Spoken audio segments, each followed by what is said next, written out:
Original character of Koligipudi Srinivasarao. సమస్య ఉంటే నేను మళ్ళీ చెప్తున్నా, ఓట్ల కోసం నేను ఏం చేయను.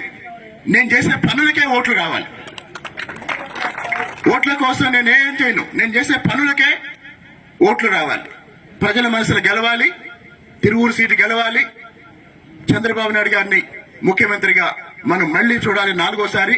అదేవిధంగా విజయవాడ పార్లమెంటు నియోజకవర్గంలో 7 నియోజకవర్గాల్లో తిరువూరు నుంచి కేశినేని చిన్ని అన్నకి అత్యధిక మెజారిటీ ఇచ్చే విధంగా రాబోయే రోజుల్లో ప్రజల దగ్గరికి వెళ్లి పోలింగ్ పెంచి మన ఓటింగ్ పెంచి భారీ మెజారిటీతో తిరువూరుని గెలిపించామని, ఆ ప్రక్రియలో నేను మళ్లీ చెప్తున్నాను, ఇప్పుడు ఎన్నికలు ఉన్నాయనే కాదు, ఎన్నికలు లేకపోయినా నేను ఇలానే పనిచేస్తాను.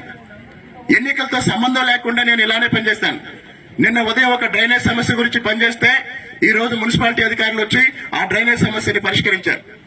ఈ రోజు ఇంకొక డ్రైనేజ్ సమస్య గురించి డ్రైనేజీలో కుర్చీ వేసుకొని కూర్చుంటే సచివాలయం నుంచి సంబంధిత అధికారి శానిటరీ ఇన్స్పెక్టర్ వచ్చి రేపు ఈ రోజు చేపిస్తాం సార్ అని చెప్పారు. కాబట్టి నన్ను ఎవరన్నా కలవటానికి వచ్చినప్పుడు సమస్యలు చెప్పండి, ఆయన గురించి ఈయన గురించి చెప్పకండి. ఎవరైనా సరే మీకు ఒక రహస్యం చెప్తా, నాకు ఎవరైనా సరే నాతో క్లోజ్గా ఉండాలంటే ఒక రహస్యం చెప్తా, ఎవరి మీద సాడీలు చెప్పకపోతే నేను వాళ్ళని ప్రేమిస్తా. ఎందుకు అంటే నా జీవితంలో ఏ విషయంలో కూడా నెగటివ్ గా ఆలోచించే అలవాటు నాకు లేదు. ఒకవేళ ఎవరి వల్ల నాకు నష్టం జరిగింది అనుకుంటే తప్పుకొని నా దారి నేను వెళ్ళిపోతా. ఆ వ్యక్తిని వదిలేసి తప్పుకొని నా దారి నేను వెళ్ళిపోతా. కాబట్టి తిరువూరు అభివృద్ధి కోసం పనిచేస్తా. తిరువూరులో తెలుగుదేశం జెండా ఎగరేయడానికి పనిచేస్తా. ఈ లక్ష్యాలతో పనిచేద్దాం. నేను మళ్లీ చెప్తున్నా, ఈ మొత్తం యజ్ఞంలో నేను ముందుండి తిరువూరులో తెలుగుదేశం పార్టీ జెండా ఎగరేయడానికి నేను రాబోయే రోజుల్లో కార్యకర్తల కోసం ప్రాణాలు పెట్టి పనిచేస్తానని వాగ్దానం చేస్తూ, ఇప్పుడు మన నాయకుల్లో వాస్తవానికి నాకు అర్థమైంది ఏంటంటే, తిరువూరు నియోజకవర్గంలో ఉన్నంత మంది సీనియర్ నాయకులు, అనుభవజ్ఞులు, లేకపోతే రాజకీయంగా అన్ని తెలిసిన వాళ్ళు దాదాపు చాలా తక్కువ నియోజకవర్గాల్లో ఉంటారు. మరి ఇంతమంది అనుభవజ్ఞులు ఉన్నప్పుడు, ఇంతమంది సేనాలు ఉన్నప్పుడు ఎందుకు పార్టీ ఓడిపోతుందని నన్ను నేను ఒకసారి ప్రశ్నించుకున్నా. ఎంతమంది మీరు చంద్రమండలంలో చూస్తే చాలా నక్షత్రాలు ఉంటాయి. తిరువూరు నియోజకవర్గం కూడా చంద్రమండలమే, కావాల్సిన నక్షత్రాలు ఉన్నాయి. మరి ఎందుకు ఇంతమంది నాయకులు ఉన్న పార్టీ ఓడిపోతుందంటే, సైన్యాధికారులు ఉన్నారు కానీ కత్తి లేదు.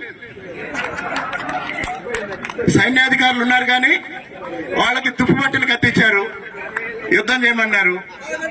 వాళ్ళ కష్టాలు వాళ్ళు పడ్డారు, నష్టాలు పడ్డారు. రాజకీయంగా నాకైతే ఒకటి చెప్తాను, ఈ వేదిక మీద ఉన్న వాళ్ళంతా రాజకీయంగా, ఆర్థికంగా, వ్యక్తిగతంగా నష్టపోయిన వాళ్లే పార్టీ కోసం. రాజకీయంగా, వ్యక్తిగతంగా, ఆర్థికంగా నష్టపోయి, రాజకీయంగా ఎందుకంటున్నానంటే, ఇక్కడున్న పెద్ద నాయకులు ఎవరైనా తిరువూరు ఎస్సీ నియోజకవర్గంలో ఎమ్మెల్యే కాగలరా? అవుతారు చెప్పండి. కాబట్టి వాళ్ళు రాజకీయంగా ఇక్కడ ప్రయోజనం ఏమి లేకపోయినా, తర్వాత ఆర్థికంగా అభ్యర్థి చెప్పినంత తీయకపోయినా, చెప్పినంత పెట్టకపోయినా, చివరికి పరువు కోసం పొలాలు అమ్ముకునేది ఎవరు చెప్పండి? పరువు కోసం పొలాలు అమ్ముకునేది ఎవరు? వీళ్ళే కదా. కాబట్టి నేను మళ్లీ చెప్తున్నా, చిన్న మనస్పర్ధల వల్ల, మనం పోల్ మేనేజ్మెంట్ లో చేసిన తప్పుల వల్ల, మనం అభ్యర్థిగా పెట్టిన వాళ్ళ నిర్లక్ష్యం వల్ల గతంలో ఓడిపోయాము. రేపు గెలవబోతున్నాము.